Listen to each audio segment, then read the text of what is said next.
गाँव रे कहीं ଆଉ କୋଳି ହଉନି 5-6 ଦିନ ହେଲେ କୋଳି ହଉନି ଏଇପଟରେ ଖାଇବା ହଜମ ହଉନି ଟୋକା ତୁ ଘରେ ଖାଇବାକୁ ବନେଇ ନାହିଁ ତୁ ଯାଉନୁ ସାରା ବିଲରେ କାମ କରି ଖାଇବା ଆଣିକି ଆସିବୁ ମୁଁ ଯିବି ବିଲରେ କାମ କରିବି ଆଉ ତୁ ବୁଢୀ ଘରେ ଖାଇଦେଇ ପଳେଇବୁ ନାଇଁ ରେ ହଉ ଚାଲ ଚାଲ ମୁଁ ଯିବି ତୋ ଆରେ ମା ପୁଅ କୁଆଡେ ଯାଉଛ ହୋ କଳି ଝଗଡା ହଉଛି ପଡିଶା ଘରେ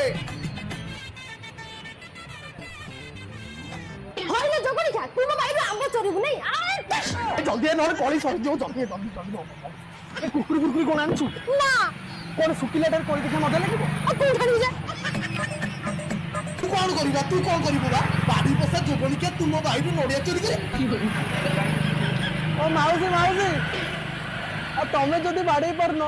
ମତେ ଟିକେ କହୁନ ମୁଁ ଟିକେ ଟ୍ରାଏ କରିବି ହଉ ହଉ ହଇରେ ଜଗଣି ଖା ଗଇଠା ମାର ତୁ ଭିଡି ଯା ତାକୁ ବାଡେଇ